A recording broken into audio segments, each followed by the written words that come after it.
Awesome, I appreciate it. Thank you. You for the moment. Trying to. Well, you're gonna have to start recording. Find this one.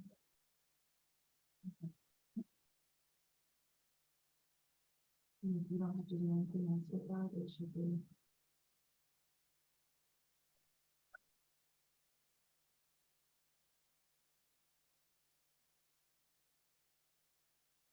Or, yeah, I was gonna say, I would actually get out of there and do it all over again, just to.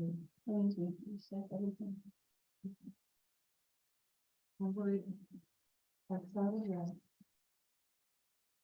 And when you start recording, then hit a What's going on there? What's everything? Oh, it's Bandy. How about you? 5 seconds. I'll go check on mine, okay, but, don't forget to start recording. That's okay. What's going on, Ron? Not much, you? Yeah. Speak here, Start my new it's going, and then. position today. From the doorway, then to let me know it's. We'll see. Okay,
Hey, number, good morning, everyone.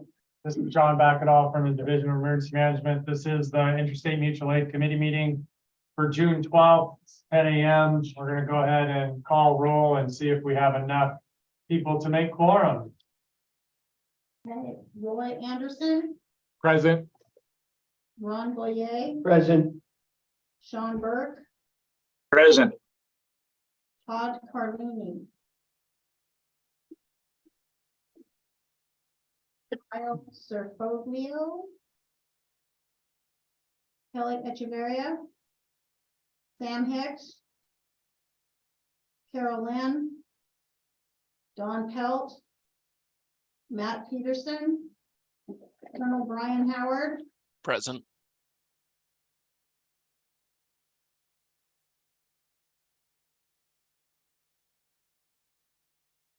Ken Weiner, Billy Samuels, Present. James Simpson, Present. Heather. Jerome Tishbent, Jerome, James Walker, I'm here.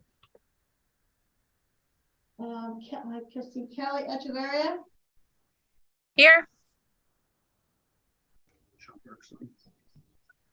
that gives us a quorum. And Matt Peterson. Matt Peterson, Present.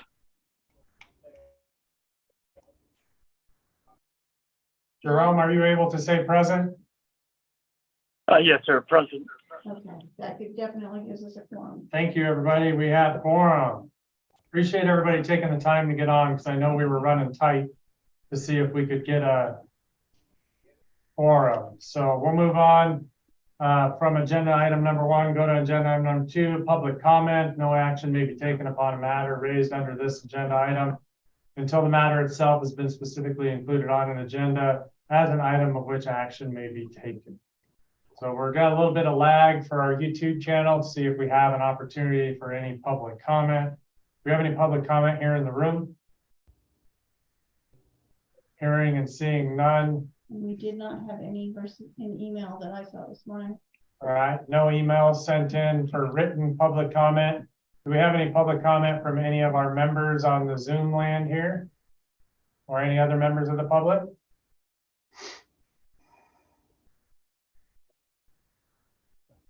For the record, I do see Chief Carlini is on as well. Chief, can you say present?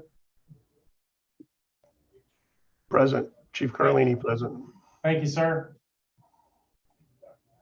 All right, hearing and seeing no public comment, we'll close agenda item number 2 and move on to number 3. This would be the approval of the minutes from the December 7th, 2022 committee meeting. The committee will determine if these minutes are appropriate. Everybody get a chance to review those and I'll take a motion once you have. Billy Samuel, so moved. Got a motion from Billy. Do we have a second? Roy Anderson. Matt Peterson, second. I got Roy first. Sorry, Matt. So Roy Anderson with the second. Do we have any comments on the minutes? Any more conversation about them? Hearing none, all in favor, say aye. Aye. Aye. Aye. Any opposed, say nay. All right, motion passes unanimously. Let's close agenda item number 3 and move on to number 4. This would be the introduction of our new committee members. So I'll take this opportunity to introduce the 2 folks that were added to this committee over the last couple of weeks. We have Sean Burke, who's the emergency manager for Pershing County, and Colonel Brian Howard, the wing commander for the Civil Air Patrol. Sometimes you'll hear us say CAP or CAP. So I'd like Sean, if you don't mind taking this opportunity, say hi and introduce yourself real quick. Yes, John, thank you. Good morning, everyone. Sean Burke here, emergency manager in Pershing County, also fire chief at the Grass Valley Volunteer Fire Department, and pleasure to be with y'all. Thank you, sir. Colonel Brian Howard, do you mind introducing yourself a little bit for us, please? Yeah, good morning, everybody. Brian Howard. I basically became the wing commander for the Civil Air Patrol for the Nevada wing back in going back to before March. So just getting in now. Thank you, everybody, for inviting me to participate in this. Personally, it's like I come from a fire EMS background. But have been in Civil Air Patrol for probably like 15 years, so I appreciate being included and being part of the team. Thank you, sir. I thought you were going to say BC before COVID is what I thought was coming when you brought that up. well, that too. So we like to have a well-rounded group. So our vice chair, Jeannie Freeman's from health, and we deploy health resources not only around the state, but we've deployed them out of the state as well. We have some education representation. We have fire, EMS, law enforcement. We have NDOT. We've got a lot of different varying backgrounds on here, including our National Guard and some tribal representation. So if you, as members of this committee, feel that we're lacking a representative when we have a position that opens up, Eric here has been managing this part of this committee and been trying to find us a well-rounded group. So under this particular agenda item, we like to introduce the new folks, but also you guys think about and making sure we have good, well-rounded coverage to have the personnel to represent our state so that we have resources available to deploy. So with that being said, I'll go ahead and close agenda item number 4, and we will move on to agenda item number 5, the presentation of real-world events. This is for discussion only. Eric Wilson from DEM and Homeland Security. He'll give the committee an update and discuss our real-world events, including the atmospheric rivers 1 and 2, the current spring thaw, and then occurring on from November through May of 2023, the last 6 months, the deployed resources. Eric? Good morning, everybody. This is Eric Wilson for the record for DEM. Our fiscal section is severely understaffed. They're still collecting the invoices and tallying totals for those incidences. But I do have a running total right now. So far, we have spent $98,884.63 on this. That was as of a week and a half ago. We have approximately 36 resource requests that we deployed both to Eureka and Lincoln County. Some of those items that we deployed for Eureka was a printer. We also deployed an IMT team, which consisted of a division supervisor, safety officer, finance, section chief, incident commander, operations planning, logistics section chiefs, and a trainee. We also sent a 100-person ARC shelter, a wireless cow, which is a cell on wheels. We also deployed 12,500 sandbags, 24 pallets of HESCO barriers, which turns out to be 2,640 feet. We had 4 excavators with operators, a water pump. We also deployed an LNO. We had 3 NDF hand crews, and we also had 2 resource requests for the transportation of the HESCO and the sandbags.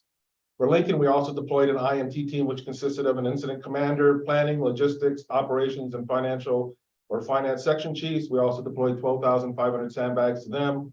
We did a slip water rescue team from Task Force 1. We also deployed an LNO to them as well. 2 American Red Cross teams to support shelters that were there. We had the CAP, Civilian Air Patrol, to assess the water flows. We had 2 NDF hand crews.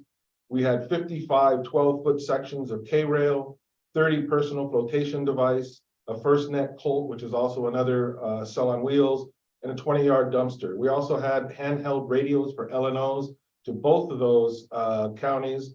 And we're still, like I said, we're still tallying the totals on that. When I get the total, I'll have a more complete spreadsheet that I can send out to all the committee members in the report. Billy, I see your hands up. Go ahead. Yeah, sorry, John. I don't know if this is too late. This is Billy. I kind of wanted to go over number 4 again. You closed out fairly quick. If we can, and we can, put this on a different item for the future or our next meeting. Can we get a list of all the counties or jurisdictions or agencies that have requested resources for the last several years? I think that would give us a more well-rounded idea on who should be part of this committee because they're the ones actually using it. Again, I think that might be something that we can discuss moving forward. I think that would be great if we can. I think your comment's appropriate under this agenda item since we are talking about resources deployed. And we usually put out in the fall meeting is the pie graphs and the listing of resources and stuff like that. So that'll be perfect. We'll make sure that all of this is comprehensively put into there and it has the usual normal reporting. And then we can include your thoughts on agenda item number 4, but it does fit into this that we can look at to make sure we're encompassing all the right resources. That's how we fell onto NDOT being part of this. And Jim Walker we were using them a lot with the National Guard deployments. And so with this particular agenda item, I think that fits in well. We'll make sure that this is all included with the pie graphs and the information by county. Great. Thanks, John. Does anyone else have John, Matt Peterson. Yes, sir. Go ahead, Matt. I promised Billy and I don't coordinate all of our meeting comments together. I think something that these live events, I think something that we're lacking in the state is organized in briefing packets. So I know that folks that are regular team members across the state or have ran or been on teams, there's a briefing packet that we can organize for incoming teams and resources that help the teams get going on the ground earlier. I have a template, and we're looking at something in Elko County, Humboldt, Lander, and Eureka, through the NV Energy and Wildland partnerships, and those for doing in-briefing packets for resources doing fuels work. I think that's something that we can take that template and spread throughout the state, either for counties as a whole or local jurisdictions to have additions onto that. But that'll help the resources coming in get moving, know the local partnerships sections that talk about political environment as well as response needs, and then cultural and other sensitive issues throughout those counties. So I think that would be a tool that can help with these real world situations and even pre-planning situations for larger events that are planned. Thank you, Matt. Appreciate those comments. This is John Backett for the record.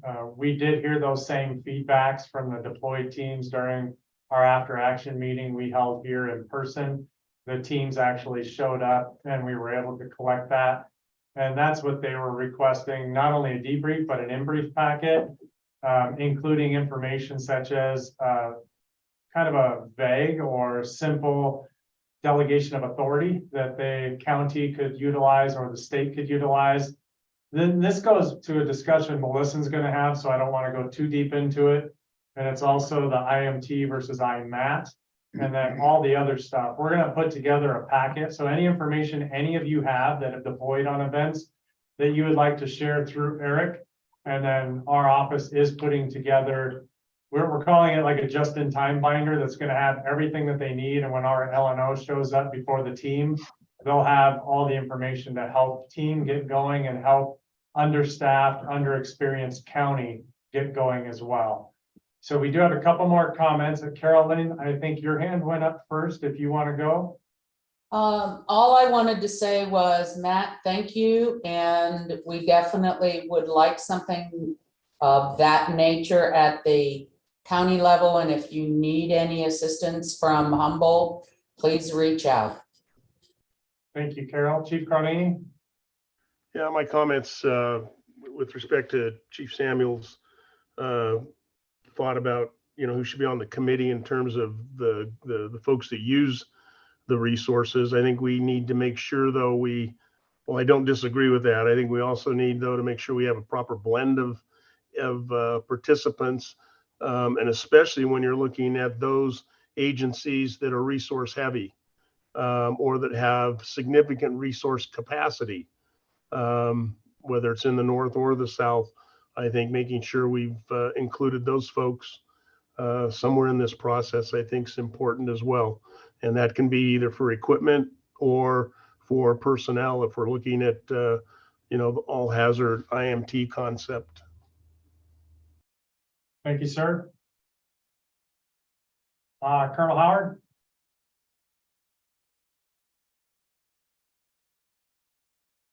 Hi, good morning. So since we're talking about it, also want to think about and I'm kind of new to the Nevada wing or the Nevada. If we can also try to include any major VOEDs, or like Aries races, some kind of communication concept into the team, they'd be helpful. All right, thank you, sir. So for this particular agenda item in the current resource deployment for the last 6 months, does anybody have any further comments or questions in regards to what we've deployed for the last several events?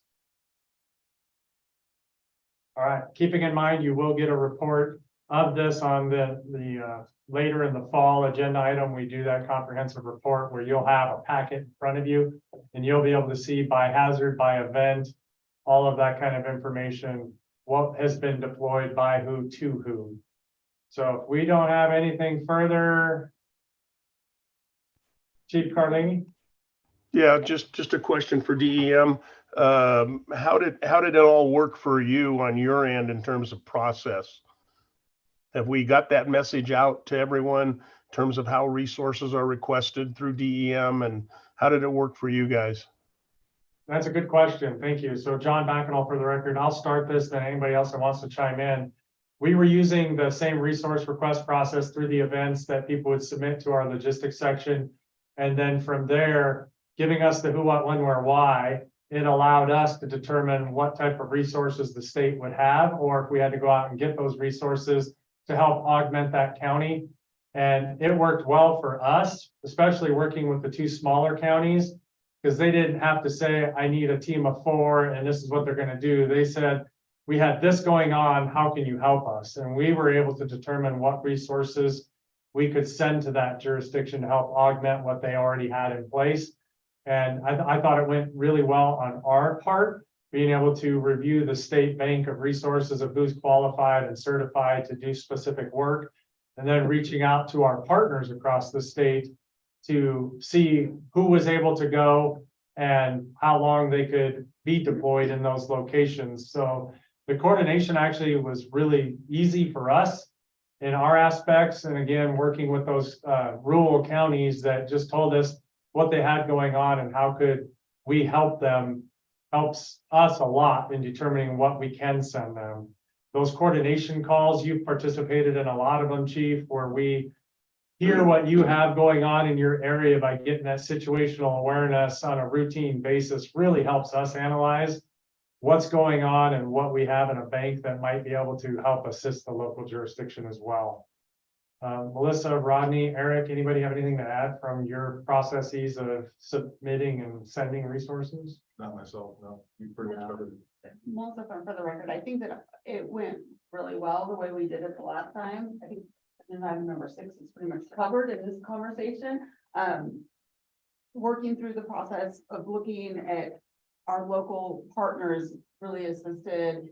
I think internally here, we're working on getting a list of qualified people from all jurisdictions to be able to assist, but well.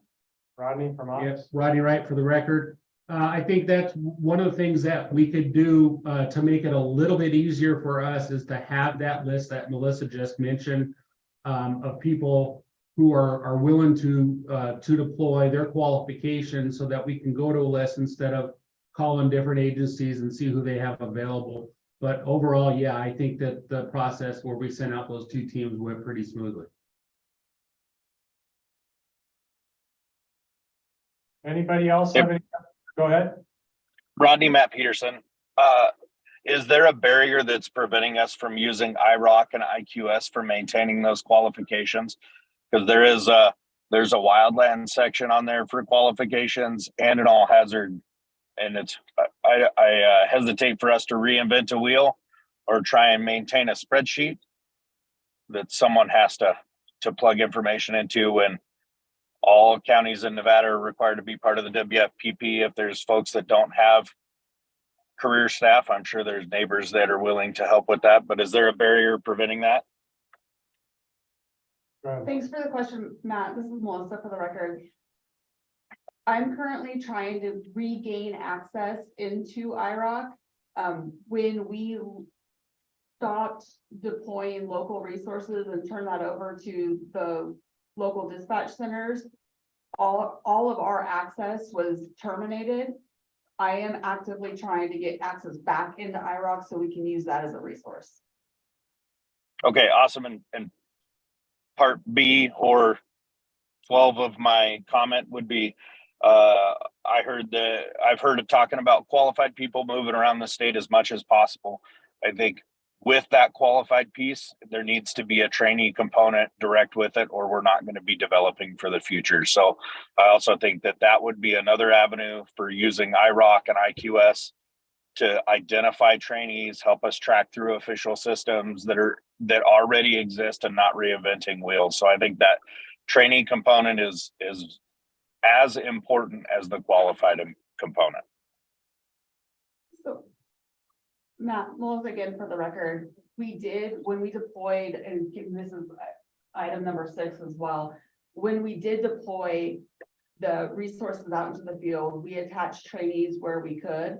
So that is actively part of our process. Yeah, yes, you did. And what I'm doing is reinforcing, and we need to communicate to our elected officials and other county managers and city managers that allowing their people to participate in trainee roles is setting the state up for success, not just one jurisdiction. So I appreciate DEM attaching trainees. I think we need to continue to promote that. Absolutely. Thank you, Matt. Do you have something you want to add, Ron, to that? No. Okay. Billy, your hand's up, sir. Yes, sir. Billy Samuels. I think the state did an amazing job. Like Chief Carlina was asking, I think you guys did great with the resources. I think it was difficult on each jurisdictional part. It was our issues that we had internally, basically on the finance side. So I appreciate your guys' patience on that. One thing that Ronnie alluded to was having resources identified so we're not having to call each jurisdiction. I think that's extremely difficult when you guys are asking for like heavy equipment operators. That's not something that we have identified. Unless you're being specific for an IMT, then that's a little bit different. I agree with Matt Peterson's also with the trainees. I think we need to use that more. And are we still looking at, as a state, having two different incident management teams, since this is an IMT topic, with the North and the South? Are we going to continue that like Lanita had, or are you guys going to go a different route? So John Backall, for the record, I'm going to hold off on that, Billy, and let Melissa talk about that on the next agenda item, if you don't mind. Yep, perfect. Thank you. So in regards to the deployed resources over the last 6 months, any further comments, questions, concerns? Knowing you're going to get a report this fall that will detail this much further in depth and have the total cost, all that kind of information. All right, just for the ARs, the federal declaration, DEM spent $1 million in those resources, so that'll be part of our reimbursement package. And then the original estimate for the disaster, just on doing preliminary damage assessments of 1 or 2 sites in each of the impacted areas, we were well over $10 million, state minimum being $5 million. So we will be able to easily comprise that information and add that together so everybody can see the total costs as we continue to work through this federal declaration. So we'll go ahead and close agenda item number 5 and move on to agenda item number 6. This is for the incident management team and incident management assistance team role for the Atmospheric River 2 incident. Again, this is our federal declaration.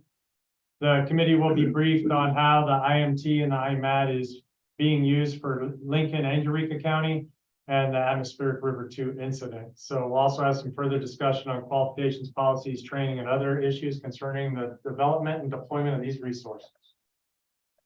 Good morning, Melissa Friend, for the record. In the Atmospheric River, we deployed an IMT and an IMAP. IMT ended up in Eureka County, the IMAP more so in Lincoln County for their events.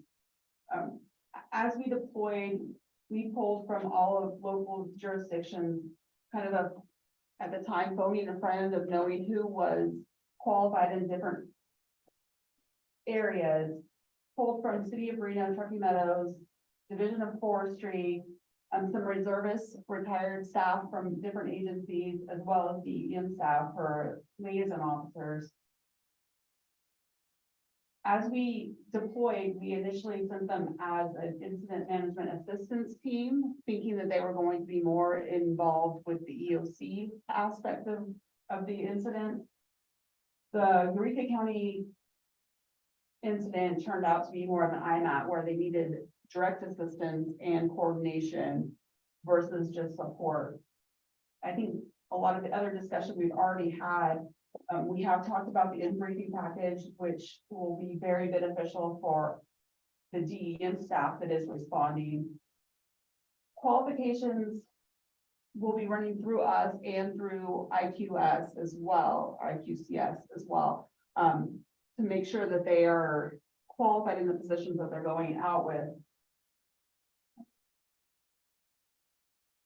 We really, other than the in-briefing package and the debrief package were the 2 biggest things that we ran into after the incidents, which we're addressing internally.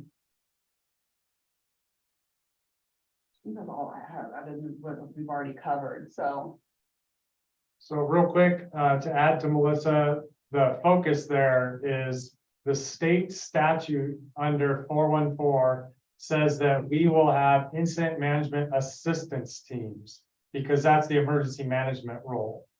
When we look to deploy other resources similar to the event that Eureka was having, they were requesting more of an incident management team to help with their EOC and in the field, because of their lack of ability to keep up with the amount of water that was coming into the area. They're never having experience of using HESCO barriers and that kind of work that they were having to deploy. So they got an incident management assistance team that turned into an IMT. Lincoln County stayed as an assistant team, primarily focusing on augmenting their lack of personnel to sit in an EOC and do the assistance operations, logistics, planning, that kind of effort. And then multiple other resources were deployed, including Nevada Task Force 1 Swift Water Team, and then all of the hardware that was deployed to both locations. So the issue we have is, now this brings up your comment, Matt Peterson, Chief Peterson, in regards to the state and the resources and the qualifications. FEMA, it is mandated for us to receive their grants, that if we deploy resources into the field, they need to be NQS qualified, the National Qualification System, which is a different task book and a different qualification than the NWCG task books and qualifications. So if we want to receive funding, we have to follow the NQS aspects and the task booking associated with that to send resources under emergency management, IMTs. For the emergency management assistance teams, IMATs, the state, we are allowed to use our task books that we created and send a EOC logs chief to another EOC to help meet the intent of that jurisdiction's need to manage their resources. So we have to play that balance of, are they qualified by what funding stream we're using to deploy them in the field? Because we 110% agree with you, we don't need 3 qualification systems for the same person doing the same job, but we have to manage the federal game at this point, and that's on us. We're not looking for you guys to do that. That's an issue DEM will continue to have to talk to the federal government on, work through and fight through. But we just want you guys to be aware that we have the ability through the Sierra Front teams and the other teams that are out there to deploy IMTs, including NDF's teams, which was one of the teams we deployed, and then incident management assistance teams, which is our focus that Lenita was working on. I know it was kind of steering into IMT world.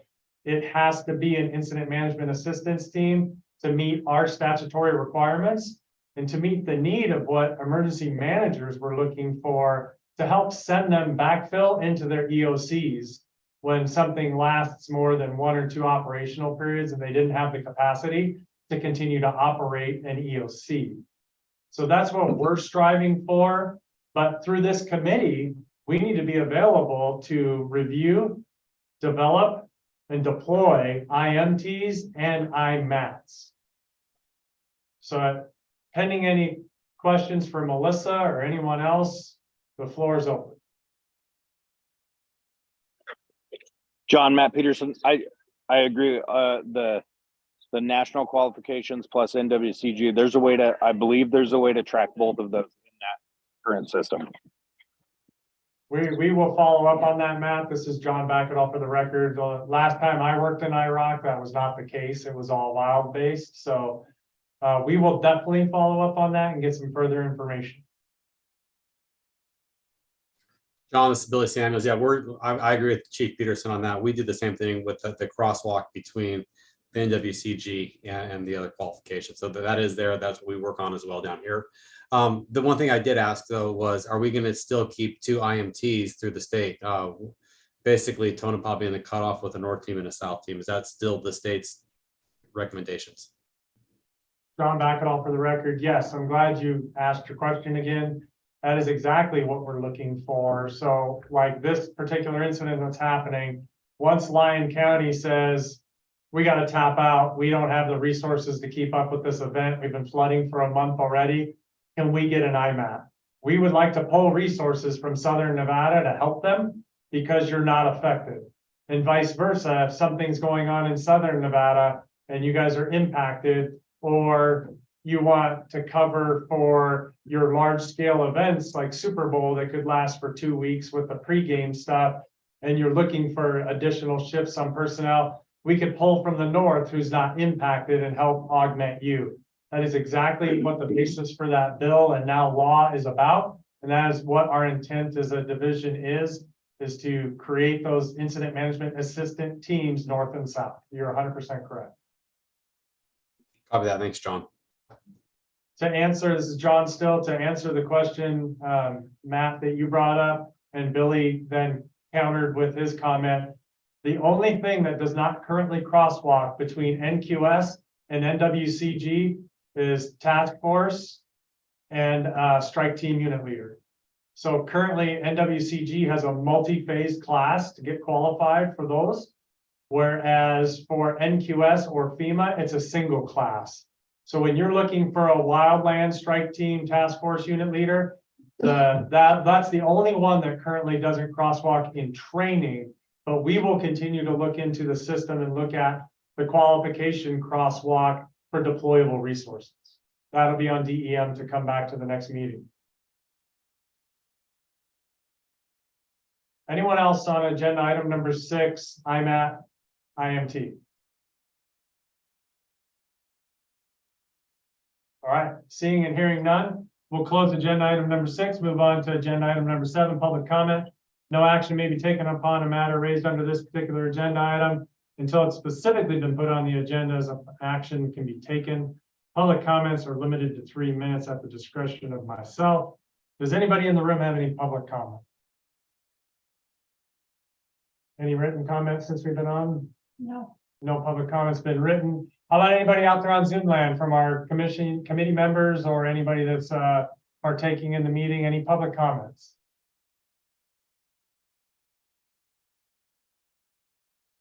All right, I'll throw one out there. We have had issues in making sure that we can get enough people to hold quorum for this particular group.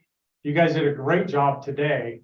I would like to have Eric put out a doodle poll to you guys that we can find a day and a time that we can preset and set these meetings up a quarterly basis, a year in advance, so everybody knows when they are. So we will work on that and get that out to you so that we can develop a set schedule that meets the intent and we can get a quorum on all of these meetings moving forward. And then if there is a conflict for someone, hopefully we can work through that. So that's my public comment. Does anybody else have any public comments? John, Matt Peterson again. Go ahead.